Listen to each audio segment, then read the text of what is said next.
Hello and welcome to sports circle. Sports में हमेशा team की अहमियत बहुत ज्यादा होती है, बट हिस्ट्री उठाकर देखो तो हमेशा कोई ना कोई प्लेयर ऐसे होते हैं, कोई ना कोई खिलाड़ी ऐसे होते हैं जो एक बहुत बड़ा इंपैक्ट छोड़ के जाते हैं अपने अपने स्पोर्ट में। आज हम ऐसे ही 5 खिलाड़ियों की बात कर रहे हैं जो एक बहुत बड़ा इंपैक्ट छोड़ के गए इंडिया में उस पर्टिकुलर स्पोर्ट पे। शुरू करते हैं बैडमिंटन से।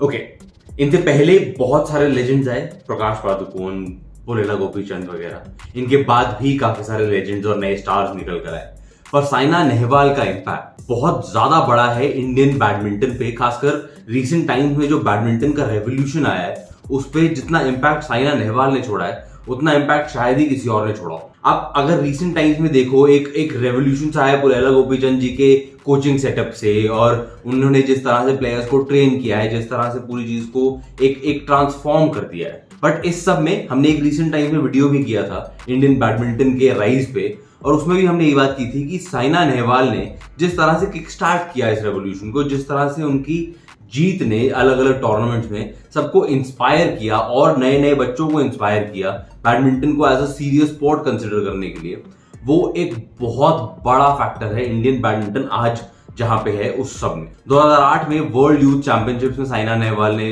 गोल्ड मेडल जीता। उसके बाद उन्होंने और अलग अलग बड़े बड़े टूर्नामेंट्स में मेडल जीते। 2010 में कॉमनवेल्थ गेम्स में उन्होंने गोल्ड मेडल जीता।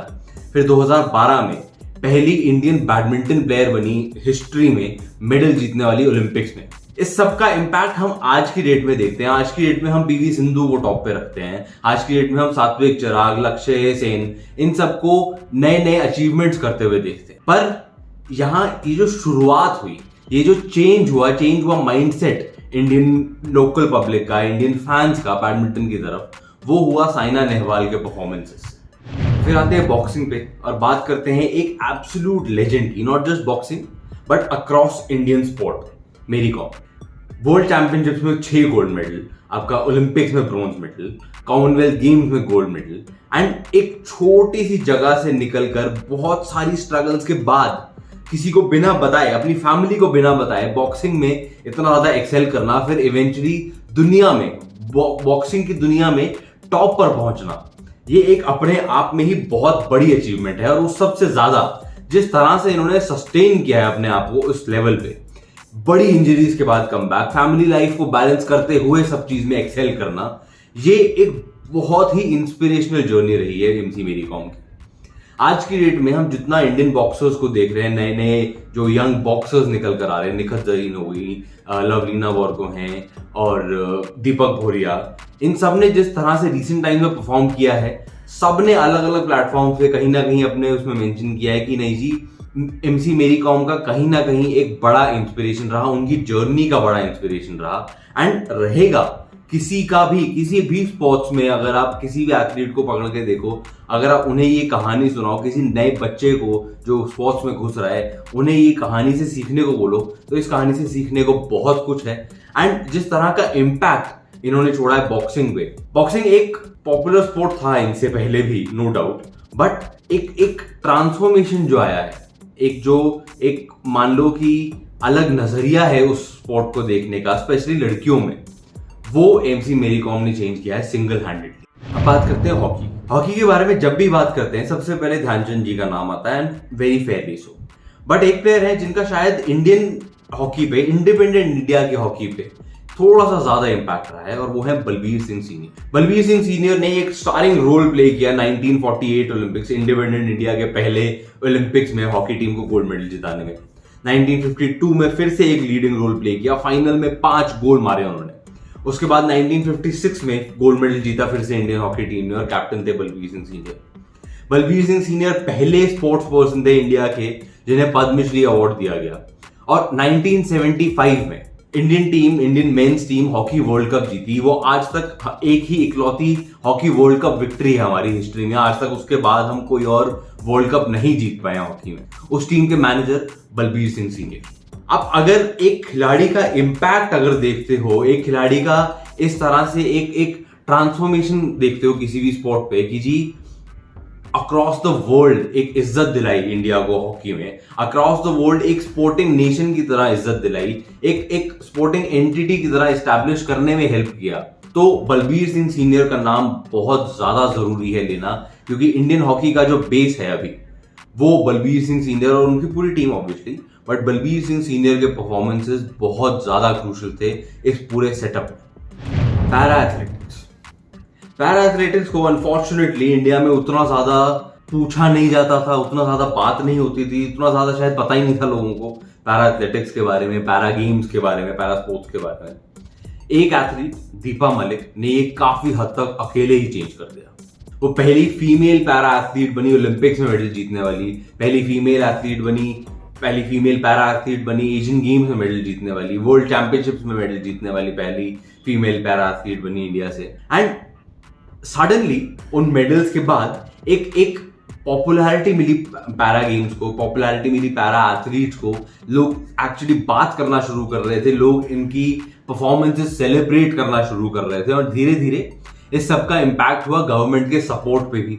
गवर्नमेंट ने भी इस चीज को नोटिस करना शुरू किया कि जी लोग एक्चुअली पूछ रहे हैं इन चीजों को, हमारे पैरा एथलीट्स बिना सपोर्ट के, बिना लिटरली कुछ खास बैकिंग के भी अच्छा कर रहे हैं, तो अगर इन्हें बैक किया जाए तो वर्ल्ड स्टेज पे अच्छा कर सकते हैं। और एंड इस सब का डायरेक्ट नतीजा हमने देखा अभी टोक्यो पैरालंपिक्स में, जब हमने रिकॉर्ड ब्रेकिंग परफॉर्मेंसेस देखी हमारे पैरा एथलीट से।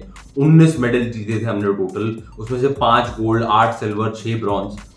एंड किसी भी खिलाड़ी का अगर आप डायरेक्ट इमीडिएट इंपैक्ट देखते हो तो उसको आप इग्नोर नहीं कर सकते, उनकी स्टोरी को आप इग्नोर नहीं कर सकते। हमने थोड़ा टाइम पहले दीपा मलिक जी की स्टोरी भी कवर की थी एक छोटे से वीडियो में, उसका लिंक हम लोग कर देंगे, वो देखना जरूर, क्योंकि अपने आप में ही इंस्पिरेशनल स्टोरी तो है। जिस तरह की मुश्किलों से वो निकल कर आई और कहां किस लेवल तक पहुंची पैरा गेम्स में, एंड ओवरऑल एक एथलेटिक कम्युनिटी में जिस तरह की इंस्पिरेशन वो है, कोई बहुत ही कम लोग उस चीज को राइवल कर पाएंगे। उससे ज्यादा जो इम्पैक्ट उन्होंने छोड़ा है, जो ट्रांसफॉर्मेशन उन्होंने किया है, जो इज्जत दिलाने का काम किया है पैरा एथलीट, वो कोई और बीट नहीं कर सकता। आज में आते हैं क्रिकेट पे। सचिन तेंदुलकर, सुनील गावस्कर, सौरव गांगुली, MS धोनी, बहुत बड़ा इंपैक्ट छोड़ा है इन सब क्रिकेटर। बट एक क्रिकेटर जिन्होंने एक स्पोर्ट को इज्जत दिलाई एक कंट्री में, एक स्पोर्ट का एस्टैब्लिशमेंट किया, एक बेस एस्टैब्लिश किया, एक स्पोर्ट के लिए पूरे देश को जगाया कि हाँ ये एक बहुत बड़ा पोटेंशियल है स्पोर्ट में, उसको कैसे इग्नोर करेंगे? कपिल देव जी ने 1983 क्रिकेट वर्ल्ड कप में टीम की कैप्टनसी करी, और प्रॉब्ली उस टाइम पे उनके अलावा शायद 1-2 प्लेयर्स ही होंगे जो एक्चुअली कुछ बिलीफ से जा रहे थे, क्योंकि इंडिया बहुत ही ज्यादा डिसअपॉइंट कर चुकी थी उससे पहले वर्ल्ड कप में। बहुत ज्यादा एक बड़ा सुपर पावर, बड़े फेवरेट कभी भी नहीं गिने जाते थे बड़े टूर्नामेंट्स के लिए हम लोग। एक ये प्लेयर था जो कैप्टन था टीम का, जिसको एक्चुअली बिलीव था कि नहीं जी हम जा रहे हैं तो जीतने की पूरी कोशिश तो करनी है फॉर श्योर।